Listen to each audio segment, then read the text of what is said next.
सदगुरुदेव ने कहा है, समझाए समझे नहीं पर हाथ आप बिकाए, मैं खींचत हूँ आपको चला सो जमपुर जाए। सदगुरुदेव कहते हैं कि मैंने संसार के जीवों को बहुत समझाया। क्या समझाया? जड़ चेतन का निर्णय समझाया, जन्म मरण का कारण समझाया, आवागमन का कारण समझाया, सब समझाया, पर संसार के लोग समझ नहीं पाए। इसलिए कहा कि समझाए समझे नहीं। मैंने बहुत प्रकार से जीवों को समझाया, पर जब लोग वाक समझ नहीं पाए मेरे। तो सदगुरु तो लोगों का प्रश्न होता है कि सदगुरुदेव ने समझाया और लोग बाग नहीं समझाए, तो समझने का फर्क मतलब क्या हुआ? संत गुरुजन ज्ञान बोध विचार की बातें समझाते हैं कि जो आप कर रहे हैं इसका परिणाम क्या है,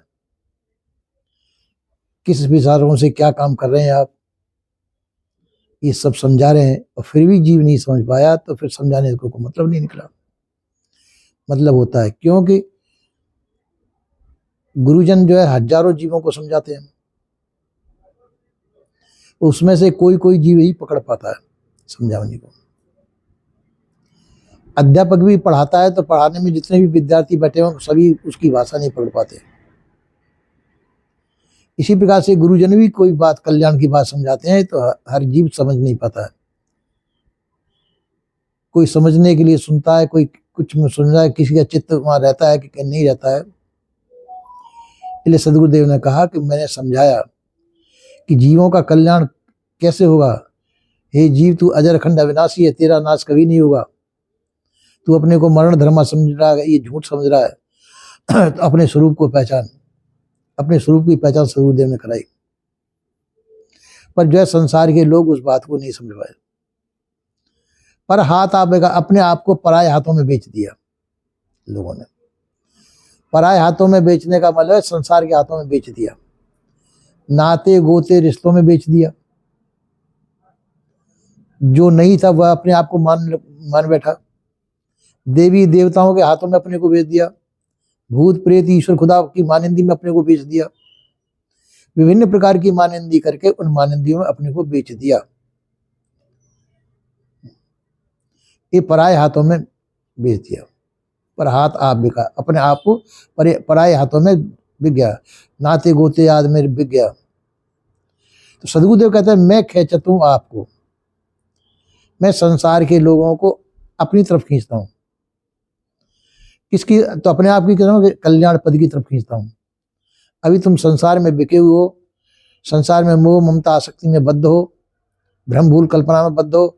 इनसे निकल के आप अपने कल्याण पद की तरफ आओ। मैं कल्याण की तरफ खींचता हूँ, मैं खींचता हूँ आपको। चला सो जमपुर जाए, पर ये जीव जो है जमपुरी को जाते हैं।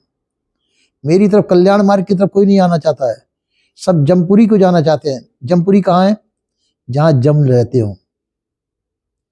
जम किसे कहते हैं? जो हमको भ्रमित करता हो, भुलाता हो, विषय वासना में फंसाता हो, वह जगह अपने आप से हमको वंचित कर दे, कल्याण पद से जो वंचित कर दे, वह सब जम है।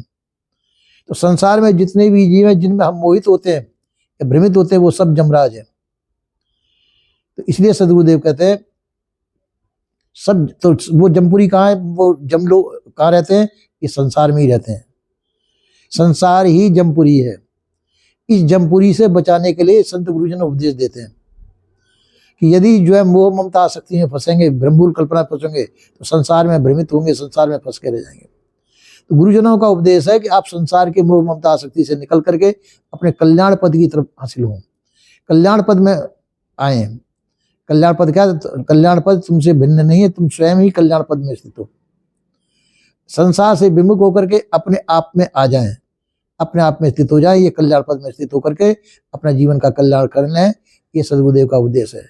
यही विराम देता हूँ। बोलिए श्री सदगुरुदेव।